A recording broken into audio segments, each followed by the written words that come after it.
So, what are the main features present in India? Let us look at them one by one. So, if this is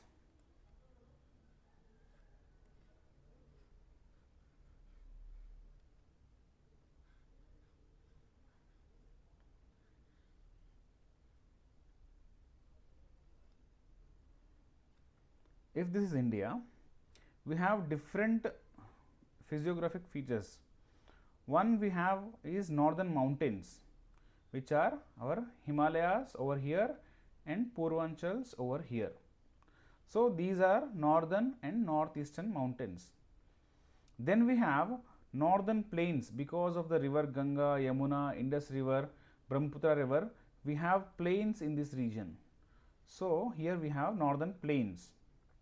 Then we have Indian desert, this is desert region. Then we have the peninsular plateau over here. So, this is peninsular plateau. Then we have western coastal plains and eastern coastal plains. We have western coastal plains and eastern coastal plains. Then we have Lakshadweep Islands and Andaman and Nicobar Islands. So, these six are the main physiographic features of India. So, let us start with the northern mountains, northern and northeastern mountains. What are northern and northeastern mountains? In case of Himalayas, we have different ranges such as, let me show you. So, we have Trans-Himalayas, we have Greater Himalayas, then we have Lesser Himalayas, then we have Shivaliks. So, 4 layers. So, first is Trans-Himalayas, the second is Greater Himalayas, third is Lesser Himalayas, and the fourth is Shivaliks. So, this is how Himalayas are present. So, these are the northern mountains where we have Trans-Himalayas, Greater Himalayas, which are also called Himadri. Then we have Lesser Himalayas, which are also called Himachal. Himachal Pradesh is different, Himachal ranges are different. Himachal Himalayas are called Lesser Himalayas. They are not only they are spread throughout the northern area. They are not only present in Himachal Pradesh. So, they are named after Himachal. They are called Lesser Himalayas. Then we have Shivaliks. In the northeastern part, we have Purvanchals. Purvanchals are northeastern mountains, whereas these 4 are northern mountains. Is it clear? So, how did Himalayas get created? As you all know, Indian plate collided with the Eurasian plate. When the Indian plate collided with the Eurasian plate, there is convergent plate boundaries. In case of convergent plate boundaries, we find formation of fold mountains. So, Himalayas are young fold mountains because they have recently formed young fold mountains. The Indian plate is still colliding with the Eurasian plate. It is still colliding. Hence, the height of Himalayas is still increasing. So, these are northern or northeastern mountains. In the northern mountains, as we have seen, we have Trans-Himalayas, Greater, Lesser and Shivaliks. They are created due to convergence of Indian plate with Eurasian plate. So, Himalayas are spread across 13 Indian states and UTs such as J&K, Ladakh, Uttarakhand, Himachal Pradesh, Arunachal Pradesh, Manipur, Meghalaya, Mizoram, Nagaland, Sikkim, Tripura, Assam and West Bengal. So, in these northeastern states, we have northeastern mountains, in these states, Jammu Kashmir, Ladakh, Uttarakhand, Himachal Pradesh, Arunachal Pradesh, here Assam, we have Himalayas. So, in case of Himalayas, the spread of them from east to west, the spread is around 2500 kilometers. So, the spread of Himalayas east to west is 2500 kilometers, whereas the width of Himalayas is more in the western part. The width varies from 500 kilometers in the Kashmir region, around 500 kilometers in the Kashmir region, to around 200 kilometers in the Arunachal Pradesh region. So, the width varies. Here, let me show you.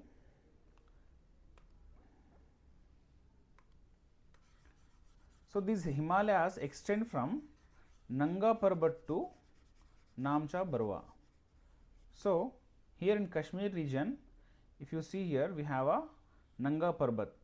Here at this Nanga Parbat only, our Indus river takes a syntaxial bend and enters into Pakistan.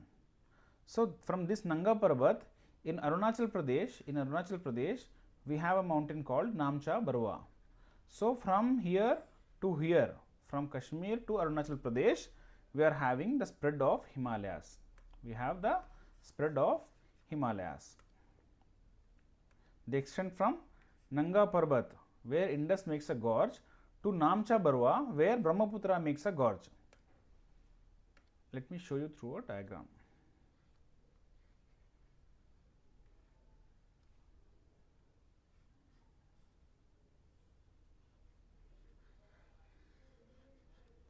So, here we have Nanga Parbat, Indus river takes a bend and enters Pakistan. Here we have Brahmaputra river, here we have Namcha Barwa. So, Brahmaputra also takes a syntaxial bend and enters into Arunachal Pradesh and later into Assam. So, from this Nanga Parbat to Namcha Barwa, we have Himalayas.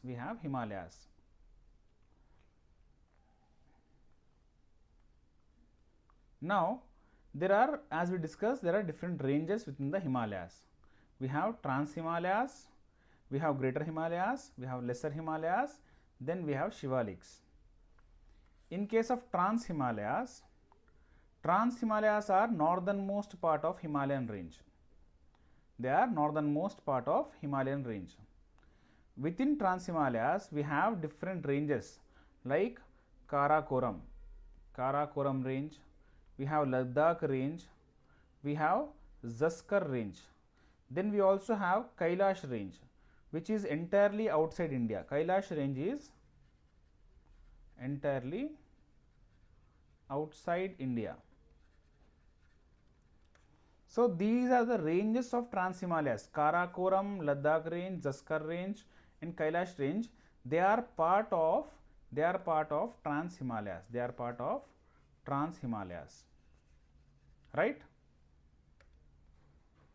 So, these are, we have Trans-Himalayas, where we have Karakoram, Ladakh, Zaskar ranges.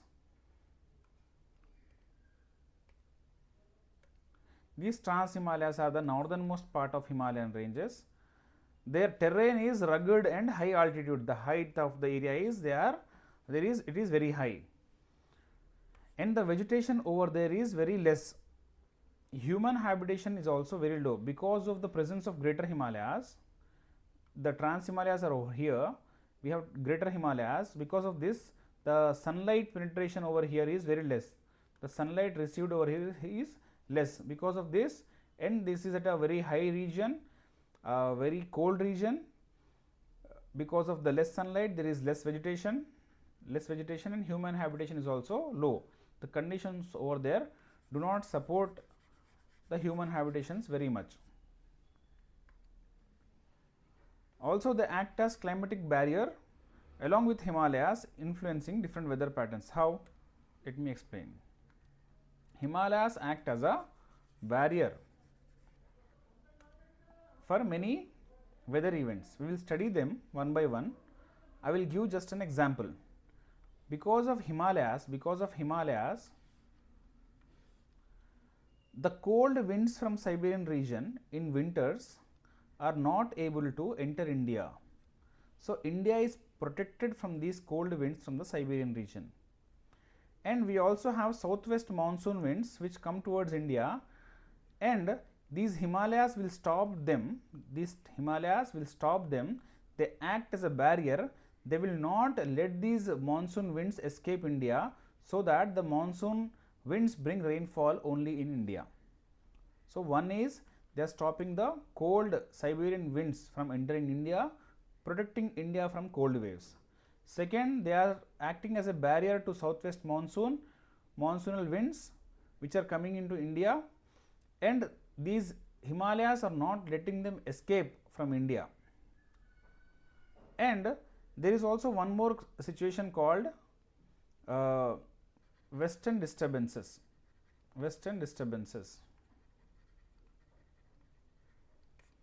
So, these western disturbances brings winter rainfall from Mediterranean region. Because of some disturbances, there are some storm like conditions. Those storm like conditions are dragged because of jet stream, and because of the barrier of Himalayas, these winds will stop here and they will precipitate over this region. Because of this, the northwestern part of India gets some rainfall in winter months, which is helpful for Rabi crops. So, in this way, Himalayas are acting as a they are impacting different climatic conditions. We have Karakoram range, Ladakh range and Zanskar range. We have Karakoram, Ladakh range and Zanskar range, which are part of Trans-Himalayas. Karakoram range present in Ladakh extends into Afghanistan in the Wakhan border.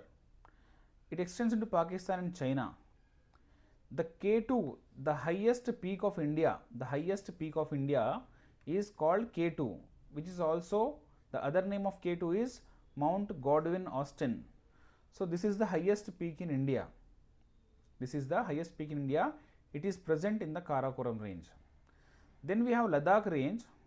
It is present in the eastern part of Ladakh, adjacent to Karakoram range, as we have seen in the image. So, this is Karakoram range and this is Ladakh range.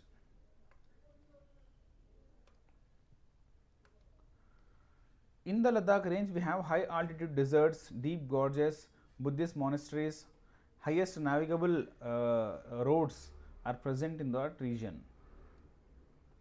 Then we have Zanskar range, which is south of the Indus River in Ladakh only, so parallel to Great Himalayas. It is also having a rugged terrain. Then we have Kailash range, which is entirely outside India, and it has the Mount Kailash, which is a sacred peak for Hindus, Buddhists and Jains. Near this Kailash range only we have Mansarovar, which is the source of Indus River, from where many rivers, Brahmaputra, in the Kailash range, the Brahmaputra river, the Indus river originate.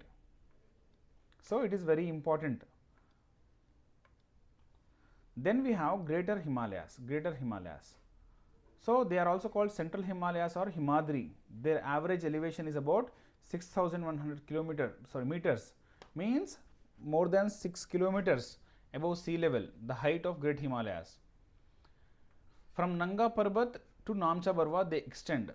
The tallest peak in Greater Himalayas is Mount Everest, which is the tallest peak of the world, which is present in Nepal region. So, for India, tallest peak is K2. Then we have Middle Himalayas, which are also called Lesser Himalayas.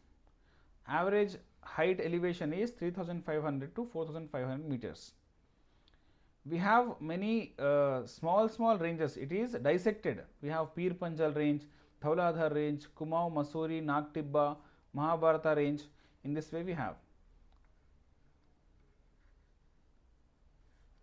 So, we have Purvanchal, Dhauladhar, Kumaon, Mussoorie, Nag Tibba, then Mahabharata range. So, in this way the Middle Himalayas are divided into many small ranges. Whereas, in case of Greater Himalayas, they are almost continuous. In Trans-Himalayas also we have seen some ranges such as Karakoram, Zaskar, Kailash range. So in Middle Himalayas also we have Purvanchal, Dhauladhar, Kumaon, Mussoorie, Mahabharat range. So Purvanchal range is in Kashmir. The rivers like Kishanganga, Jhelum, Chenab, they cut through the Purvanchal range. So we have Shimla, Mussoorie, Ranikhet, Nainital, Almora, Darjeeling, etc. These locations are located in the Middle Himalayas region. Middle Himalayan region. Some of the special features of Middle Himalayas are Karevas and Bugyals. Karevas and Bugyals. What are Karevas? Karevas are, they are a type of soil which is made up of clay, silt, sand, gravel. So it's a soil deposited by ancient rivers and lakes. Here we have growth of saffron. Kashmiri saffron is very famous over there. Bugyals are those regions, they are regions over mountainous regions. So these mountains are at a very high region. So there are some people, nomadic tribes, who live at the foothills of these regions, and in summers when the snow melts, the region over there become grassy. So there will be grasslands over the heights. So these people go to those heights and stay there with their cattle in summers. So when the winter again starts, snow starts to accumulate again. So these people will come back again. So this activity is called transhumance. Transhumance. These grasslands are called bugyals. So in bugyals you will find the activity of transhumance. Then the final fourth layer is Shivaliks. They are called outer Himalayas. So it is almost an unbroken chain, continuous chain with a small gap for Teesta river. At the Teesta river we have a small gap, except that it is a continuous chain of mountains range. We have one more small range called Jammu Hills.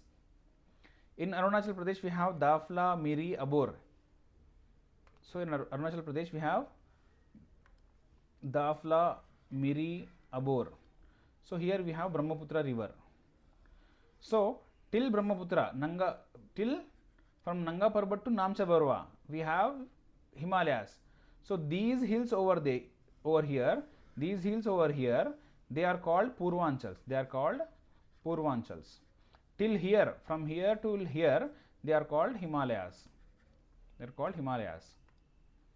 So in Shivaliks also we have some characteristics like duars, dunes. So duars and dunes, they are floodplains of Brahmaputra valley in the eastern Himalayas. In the eastern Himalayas part we have duars. In the western parts we have dunes such as Dehra Dune, Patli Dune, etc. So they are river valleys with fertile soil. They are river valleys with fertile soil. In the eastern part they are called duars. In the western part they are called dunes. Then we have Purvanchals. What are different Purvanchal mountains? If you look at Purvanchals, to the east side of Brahmaputra river, if this is Brahmaputra river, till here we have Himalayas. From here to here they are called Purvanchals. So in Arunachal Pradesh we have Mishmi Hills, Patkai Bum. Then in Nagaland we have Naga Hills. In Manipur we have Manipur Hills, and we have Kohima Hills. And between Manipur and Naga Hills we have Bareil ranges which are separating Naga Hills and Manipur Hills. In Mizoram we have Mizo Hills or Lushai Hills. Mizo Hills or Lushai Hills in Mizoram.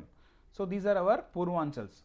What are different Purvanchals? Purvanchals are, one is they are crescent shape. If you look at the shape of Purvanchals, they are like a crescent, means new moon. They are like this, right? In this shape we have Purvanchals. They are crescent shape, and they extend from Arunachal Pradesh to Mizoram, from Arunachal Pradesh to Mizoram, from here to here. So in Arunachal Pradesh we have Mishmi Hills and Patkai Bum Hills. In Nagaland we have Naga Hills and Kohima Hills. In Manipur we have Manipur Hills, and we have Bareil Hills separating Naga Hills and Manipur Hills. Then in Mizoram we have Mizo Hills, which are also called Lushai Hills. So here also we have a rough terrain which is full of dense forests. So these are your northern and northeastern mountains, which is the first physiographic feature of India. Thank you all. We will meet in the next lecture.